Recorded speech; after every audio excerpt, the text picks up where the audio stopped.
السلام علیکم ورحمۃ اللہ وبرکاتہ۔ سب سے پہلے یہ سمجھ لیں کہ یہ اسماء و رجال اور محدثین محققین کا اور یہ روایات کا جو علم ہے نا، یہ انسانی کوشش اور انسانی مطالعے کے اوپر مبنی ہے۔ نبی علیہ الصلوۃ والسلام نے ایک بات کہی، راویوں نے سنی، راویوں نے آگے پیش کی، محدثین نے اس کی تحقیق کی، اسماء و رجال کے ماہرین نے راویوں پر تحقیق کی، متن پر تحقیق کی۔ یہ انسانی علم ہے سارا، انہوں نے آگے لکھ دی۔ اس کے بعد محققین نے اس کے اوپر ضعیف کا حکم بھی لگاتے ہیں، اس کے اوپر تدلیس کا حکم بھی لگاتے ہیں، اس کے اوپر جو ہے نا موضوع من گھڑت کا حکم بھی لگاتے ہیں، جھوٹی من گھڑت کا حکم بھی لگاتے ہیں۔ یہ سارے حکم مختلف محدثین اپنی اپنی اسٹڈی کے مطابق لگاتے ہیں، اور پھر ان کے متن کو ہم قرآن پر بھی پیش کرتے ہیں۔ ٹھیک ہو گیا؟ قرآن کے اوپر تو کسی قسم کی کوئی بات سوچی بھی نہیں جا سکتی، ایک لفظ ایک حرف کو تو اسی وقت دائرہ اسلام سے ہم خارج ہو جائیں گے۔ قرآن ہے اللہ کا نازل کیا ہوا کلام، اس میں تو کسی قسم کی مخالفت نہیں کر سکتے ہم۔ تو لہٰذا جو چیز قرآن سے ٹکرا جائے تو ہم کیا کہیں گے کہ انسانی علوم مرتب کرتے ہوئے محدث کو یا محقق کو یا راوی کو یا مترجم کو یا شارعین کو کسی نہ کسی کو غلطی لگی ہے۔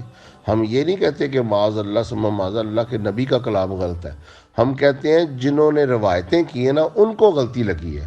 نہ اللہ کا کلام غلط ہو سکتا ہے، نہ رسول اللہ صلی اللہ علیہ وآلہ وسلم کا فرمان غلط ہو سکتا ہے۔ اب اللہ نے تو خود حفاظت کا ذمہ لے لیا قرآن کا، حدیث کا ذمہ تو نہیں اللہ نے کہیں لیا نا حفاظت کا، نہ اللہ کے رسول نے کہا کہ اللہ اس کی حفاظت کرے گا۔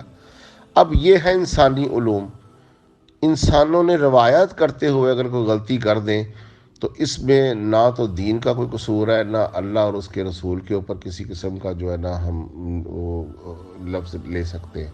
یہ انسانی علوم ہے۔ اب آپ وہ حدیث کوئی بھی پیش کریں گے نا جو قرآن سے ٹکراتی ہوگی، تو میں پیش کرنے سے پہلے آپ کو بتا دیتا ہوں ان کے راویوں کے اوپر سخت کلام کیا ہوتا ہے محدثین نے۔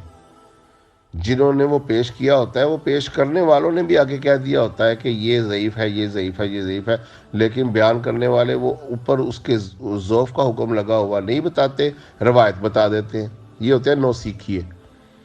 محدث جو ہوتا ہے نا وہ ضعیف روایت بھی لکھتا ہے، اسے پتہ ہوتا ہے ضعیف ہے، لیکن وہ آگے لکھ دیتا ہے کہ یہ ضعیف ہے۔ وہ اس لیے لکھتا ہے کہ کوئی دوسرا اس کو صحیح سمجھ کے عقیدہ نہ بنائے، وہ اس لیے راوی لاتا ہے، کلام لکھتا ہے، قرآن کے مخالف ہے یہ بھی لکھتا ہے، پھر نیچے ضعیف بھی لکھ دیتا ہے۔ لیکن لوگ یہ نہیں پڑھتے، وہ کہتے ہیں دیکھو جی بخاری میں آ گئی، مسلم میں آ گئی، ترمذی میں آ گئی، نسائی میں آ گئی، اور بھئی آگے حکم لگا ہوا تو دیکھو اس محدث نے کیا کہا ہے۔